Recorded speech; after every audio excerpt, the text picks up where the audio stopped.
রাধে রাধে বন্ধুরা, শুভ সকাল। তোমরা কেমন আছো? আশা করি তোমরা যে যেখানে আছো সবাই খুব ভালো আছো, সুস্থ আছো।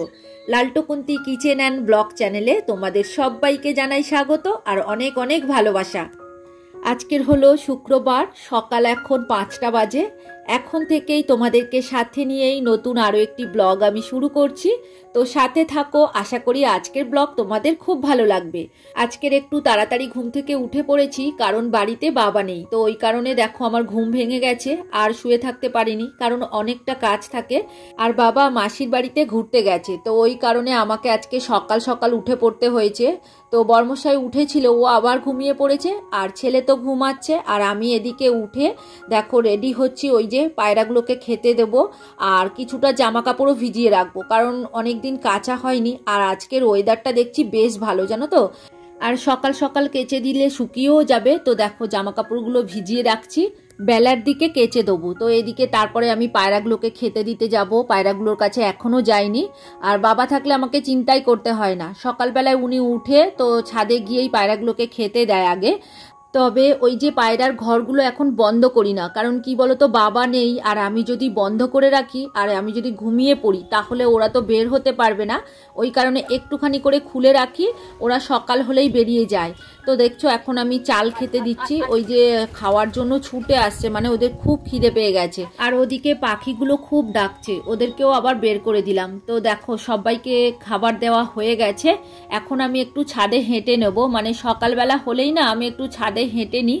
তো সব দিন তোমাদের সাথে শেয়ার করা হয় না, তো যাই হোক আজকের একটু শেয়ার করে নিলাম। আর আবার একটা ঘুঘু পাখি এসছে, আর একটা কাঠবেড়ালি আসে। তো এরা মানে পায়রাগুলো খেয়ে নেবে, তারপরে যেটা থাকবে ঘুঘু আর ওই যে কাঠবেড়ালি খাবে।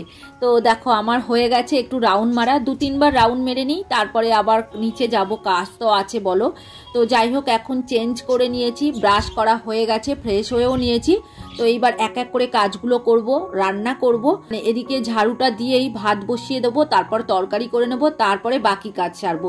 কেননা সকালবেলা যদি আমি সমস্ত কাজ সারতে যাই সংসারে, তখন আমার রান্নাটা দেরি হয়ে যাবে, খেয়ে আর যেতেই পারবে না। তো প্রথমেই এসে দেখো মাছটাকে বের করে দিলাম, কারণ মাছটা তো ঠান্ডা হয়ে আছে। তো একটু জল দিয়ে রেখে দিয়েছি, দিয়েই দেখো ঝাড়ু দিতে চলে এসেছি। তো ওদিকের বারান্দা ঝাড় দেওয়া আমার হয়ে গেছে, এইবার খাওয়ার ঘরটা ঝাড় দিয়ে নিচ্ছি। তো তার আগে আমার টেবিল মোছা হয়ে গেছে, গ্যাস ওভেনও পরিষ্কার করে নিয়েছি। তো আগের দিন পরিষ্কার থাকে, শুধু ঢাকা দিয়ে রাখি, ঢাকাটা খুলে একটু জাস্ট মুছে নিলেই হয়ে যায়। যাই হোক ওদিকে মাছটা বের করে রেখেছি, চাল তো ভিজিয়ে রেখে দিয়েছি, এখন ঝাড় দিচ্ছি। এখন ভাতটা বসাবো না, ঝাড়ু দেওয়া হয়ে গেলে তারপরে ভাত বসাবো। তো চলো এইবার তোমাদের কিছু কমেন্টের উত্তর দিয়ে দিই। কল্প কথা থেকে দিদিভাই লিখেছে, খুব সুন্দরভাবে পুজো করলে বন্ধু, খুব ভালো লাগলো। তো দিদিভাই তোমাকে অসংখ্য ধন্যবাদ কমেন্ট করার জন্য, তুমি খুব ভালো থেকো গো। আর সুস্মিতা দাস মহারানা দিদিভাই লিখেছে, প্রত্যেক দিনের মতো আজকের ভিডিওটা খুব সুন্দর হয়েছে, পুজোটা খুব ভালো করে করলে দেখলাম। তো ধন্যবাদ দিদিভাই পুজো দেখার জন্য আর কমেন্ট করার জন্য, তুমি খুব ভালো থেকো। কবিতার কথা থেকে দিদিভাই লিখেছে, চালিয়ে রেখে দিয়েছি, বাড়িতে অনেকেই আছে। তো থ্যাংক ইউ দিদিভাই, এইভাবেই পাশে থেকো, আর তুমিও খুব ভালো থেকো। আর বিট্টু বিদিশা ব্লগ থেকে দিদিভাই লিখেছে, আজ একটু দেরি হয়ে গেল তোমার ভিডিও দেখতে, খুব ভালো লাগলো ভিডিওটা। তো দিদিভাই কোনো ব্যাপার নেই, আমি তো একটু দেরি করেই ভিডিও ছাড়ি এখন করে, আগে সকালের দিকে ছাড়তাম। তো তোমরা তোমাদের যখন ইচ্ছা হয় দেখে আমাকে একটু কমেন্ট করো, তাহলে আমি বুঝবো তোমরা আমার সাথে আছো। আর এইভাবেই পাশে থেকো, আর তুমি খুব ভালো থেকো। আর শাইনিং রেমবো ব্লগ থেকে দিদিভাই লিখেছে, তোমার ভিডিওটা খুব মনোমুগ্ধকর লাগলো, খুব খুব ভালো লাগলো ভিডিওটা। তো থ্যাংক ইউ দিদিভাই এত সুন্দর কমেন্ট করার জন্য। আর টুটুল দত্ত কর্মকার দিদিভাই কমেন্ট করেছে, আমি কোচবিহার থেকে বলছি, আমার নামটা বলো প্লিজ, তোমার পূর্ণিমা পুজো দেখে মুগ্ধ হলাম, ভালো থেকো। তো দিদিভাই অসংখ্য ধন্যবাদ, এত দূর থেকে আমার ভিডিও দেখো, এটা মানে দেখে আমার খুব ভালো লাগছে। আর তোমার নাম তো আমি অবশ্যই বলবো, প্রত্যেকের নামই আমি কমেন্টে বলার চেষ্টা করি, আগের ব্লগেও বলেছি। আর যদি কমেন্ট কোনোদিন মিস হয়ে যায় তো পরের ব্লগে আমি নিশ্চয়ই বলে দেব। এদিকে দেখো ঘর তো ঝাড়ু দেওয়া হয়ে গেছে, এখন আমি ভাত বসিয়ে দিচ্ছি। আজকের গ্যাসেই ভাত বসালাম, কারণ বাবা তো বাড়িতে নেই, ওই কারণে গ্যাসে ভাত করছি, তা না হলে আমাদের ভাত তো উনুনেই হয়, তোমরা তো জানো অনেকেই। তো যাই হোক দেখো আমি ভাতটা বসিয়ে দিলাম আর ওদিকে মাছের তরকারিটাও করে নেব। আর বাড়িতে তেমন কোনো সবজি নেই, ওই যে গাছ দিয়ে একটা পেঁপে এনেছিলাম, পেঁপে ভাতে দিয়ে দিয়েছি আর আলু দিয়ে মাছের তরকারি করব। আমি আর বাবাই একটু সবজি খাই আর ওরা দুজন একদমই সবজি খেতে চায় না, ওই কারণে আলু দিয়ে আজকে মাছের তরকারি বানিয়ে দিয়েছিলাম। তো বর্মশাই খাওয়া দাওয়া করে দেখো বেরিয়ে পড়েছে ও, আর আজকে খুব দেরি হয়ে গেছে ওই কারণেই তাড়াহুড়ো করে বেরিয়ে পড়লো, আর এদিকে বৃষ্টিও এসছে। তো যাই হোক ও বেরিয়ে গেল। আর ওয়েদারটা দেখছো আজকে তেমন ভালো না, মানে মেঘ করে আছে, কখন যে বৃষ্টি নেমে যাবে তার নেই ঠিক। সকাল থেকে এখনো বৃষ্টি হয়নি। আর এখন তো বর্ষাকাল, পেঁপে গাছে ভালোই পেঁপে ধরেছে জানো তো। আর এদিকে পাশে দেখো জল দাঁড়িয়ে গেছে, তো ওটাই আমাদের ভয় হচ্ছে যে গাছটা যদি আবার মারা যায়। তো পেঁপে দেখলে না মন ভরে যাবে, ওপর থেকে নিচ পর্যন্ত শুধু পেঁপে ধরে আছে। আর এই যে ভয়েস দিচ্ছি তার মধ্যে আবার বৃষ্টিও চলে এসছে। যাই হোক এদিকে কটা লঙ্কা তুলে নিচ্ছি, গাছে প্রচুর লঙ্কা ধরেছে আর কদিন ধরে তুলবো বলে তোলাও হয়নি। তো কটা লঙ্কা নিয়েছি আর নীলকণ্ঠ ফুলের বীজ নিয়েছি কটা। আর এরপরে যদি ভারী বৃষ্টি হয় তাহলে জল দাঁড়িয়ে যাবে, গাছগুলো সব মরে যাবে। আর এই রকম ফল ফুল শুদ্ধ যদি কোনো গাছ মারা যায় কতটা কষ্ট হয় বলো তো। তো কি করবো আর বলো, প্রকৃতির নিয়ম তো, এটা আমাদের মেনে নিতেই হবে। তো যাই হোক এখন উপরে চলে এসেছি, এইবার ঘরবাড়িগুলোকে একটু গুছিয়ে নেবো, বিছানাটা ঝাড়ু দিয়ে নেবো। একটু বেলা করে সব কাজ আমি সেরে নিয়ে আর সবাইয়ের খাওয়া দাওয়া করিয়ে দিয়ে তারপরে আমি এই এক্সট্রা কাজগুলো করি। আসলে ঘরবাড়িগুলো নোংরা দেখতে পারি না আর গুছিয়ে রাখতে ভালোবাসি ঘরবাড়িটা। তো যাই হোক দেখো বড় ঘরটা আমার পরিষ্কার হয়ে গেছে। আর দেখো এখন বৃষ্টি আর হচ্ছে না, ওয়েদার ভালো হয়ে গেছে।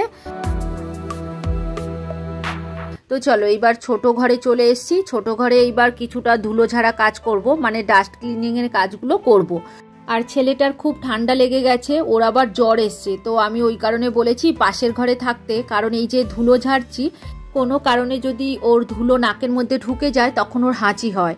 আর অ্যালার্জির ধাত আছে, ওই কারণে ডাক্তার বলে দিয়েছে রাস্তাঘাটে বের হলে মাস্ক পরে বের হবে। তো সে তো বাদই দাও, মাস্কই পরে না। তো যাই হোক দেখো এখন বলেছি তুই পাশের ঘরে একটুখানি শো, তো আমি এই ঘরটা আগে পরিষ্কার করে নিই। তবে বেশি ধুলো নেই, প্রায় সময় তো আমি পরিষ্কার করি, ওই কারণে একটু হালকা করে কলিন দিয়ে আমি দেখো পরিষ্কার করে নিচ্ছি। এইবার আরও একটা দিদিভাইয়ের কমেন্টের উত্তর দিয়ে দিই। জয়ী অ্যান্ড মম থেকে দিদিভাই লিখেছে, তোমার পায়রাগুলো পোষ মেনে গেছে, তোমার ঠাকুর দেয়া খুব ভালো লাগলো। তো তুমি একদমই ঠিক বলেছো, কারণ আমরা যদি কেউ ছাদে যাই তো পায়রাগুলো না গায়ের মধ্যে উড়ে আসে, মানে ওদের একদম ভয় নেই। তো খাবার যখন আমরা বেশি করে দিই তখন দেখেছি পড়ে থাকে, তো ওই কারণে আমরা অল্প অল্প করেই দিই। আর এমনিতেই দিনে 3 বার খেতে দিই, আর পায়রাদের কিন্তু দিনে 2 বার খেতে দেওয়ার নিয়ম। তো আমরা 3 বার দিই। আর চাল দিলে অর্ধেক সময় পড়েই থাকে, অন্যান্য পায়রারা এসে খায়, আবার ঘুঘু খায় আর কাঠবিড়ালি আছে ওরা খায়।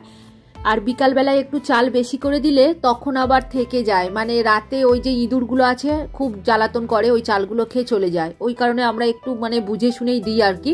তো যাই হোক দিদিভাই অসংখ্য ধন্যবাদ কমেন্ট করার জন্য, এইভাবেই পাশে থেকো।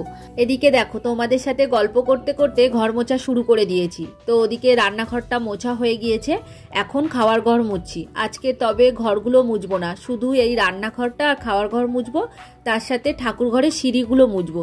বাইরে বৃষ্টি ওয়েদার, কিন্তু ঘরের মধ্যে প্রচন্ড গরম চলছে জানো তো। এরপরে স্নান করব, খাওয়া দাওয়া করব।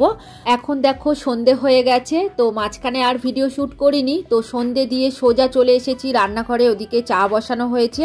তো বিস্কুটটা শেষ হয়ে গেছিল, তো ওই কারণে বিস্কুটটা ঢেলে নিলাম। মিষ্টি বিস্কুট আছে কিন্তু এই যে নোনতা বিস্কুটটা শেষ হয়ে গেছিল। তো যাই হোক এইবার রুটি করব, মানে রাতের খাবার করব। চা খাওয়া হয়ে গেছে, আর চায়ের সাথে একটু মুড়ি চানাচুর খাওয়া হয়েছিল। আর বর্মশাই এসে চিড়ে ভাজা আর বাদাম খেয়েছে। তো তারপরে ও একটু রেস্ট নিচ্ছে আর আমি এদিকে রুটি করা শুরু করে দিলাম। ওদিকে কুমড়োর তরকারি হয়ে গেছে, এইবার রুটি করে নেবো, নিয়েই তারপর খেতে দেবো। আর এখন বেশ অনেকটা রাত হয়ে গিয়েছে জানো তো, ওই 9:30 10টা মতো বাজে। তারপর আমাদের লাইভ আছে, তো ওই কারণে সব কিছু মিলিয়ে তাড়াহুড়ো করছি। বর্মশাই রেডি হয়ে গেছে, মানে ও খাওয়া দাওয়া করবে, করে তারপরেই বসবে লাইভে। তো এখন দেখো রুটি করছি, আর আজকে সবাই রুটি খাবে, মানে ছেলে বর্মশাই বাবা 3 জনেই রুটি খাবে, ওই কারণে একটু রুটি বেশি করেই করছি। এবার গতবারের ব্লগের কিছু কমেন্টের উত্তর দিয়ে দিই। প্রভাত হালদার দাদা ভাই কমেন্ট করেছে, সর্ষে ইলিশ আমাদের একটু দেবেন, সকল বন্ধুরা তোমাদের আশায় রয়েছে। তো দাদা ভাই অসংখ্য ধন্যবাদ এত ব্যস্ততার মধ্যেও আমাকে কমেন্ট করার জন্য। তো তুমি চলে এসো, তোমাকে নিশ্চয়ই দেবো। আর সকল বন্ধুদের বলছি, তোমরা যারা যারা আসতে চাও আমাদের বাড়িতে আসতেই পারো। তো চলো, তোমাদের সাথে অনেকটাই গল্প হলো, এইবার রুটিগুলোকে ভেজে নিই। তবে দেখো আমি একটা একটা করে রুটি করি তো একটু সময় লাগে। আর ওদিকে জানালাটা বন্ধ করে দিলাম, কারণ জানালা থেকে একটু হাওয়া আসছে আর বাইরে একটু ঝোড়ো হাওয়া হচ্ছে, বৃষ্টি হচ্ছে তার সাথে। তো দেখো ওই কারণে বন্ধ করে দিলাম। আর ওই জানালাটা খুলে রাখলে গ্যাসে হাওয়া লাগে, তখন রুটি কিন্তু ভালো হয় না। আর আমাদের গ্যাস ওভেনটা একটু পরিষ্কার করাতে হবে, লোক ডাকতে হবে। আস্তে আস্তে জ্বলছে, রুটিটা অতটা ভালো হয় না, একটু সময় লাগে জানো তো। আর দেখো রুটি করতে গেলে হাতে একটু সময় নিয়ে ধৈর্য ধরে এইভাবে রুটি করতে হবে। এই যে রুটি করা হয়ে গেলে বাবাকে প্রথমে খেতে দিয়ে দেবো, তারপরে একে একে আমরা খাবো। আর রান্নাঘরটাও পরিষ্কার করব। দেখো রুটি করতে করতেই আমি রান্নাঘর পরিষ্কার করা শুরু করে দিয়েছি।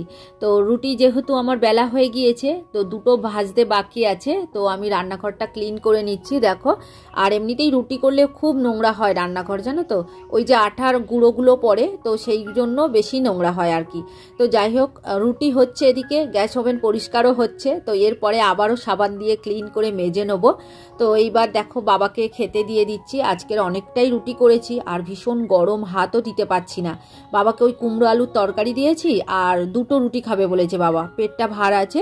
আর ছেলে বর্মশাইকে ডাকছি, ওরা এখনো আসছে না, ওরা একটু পরে আসবে বলছে। আর আমি এদিকে দেখো রান্নাঘরটা পরিষ্কার করে নেবো। তো দেখো এদিকে খাওয়া দাওয়া আমাদের কমপ্লিট হয়ে গেছে। তো এইবার বাসন মেজে নিচ্ছি, তারপরে এই গ্যাস ওভেনটা পরিষ্কার করব, করে ঢাকা দিয়ে দেবো, দিলেই আমার রাতের কাজ হয়ে যাবে।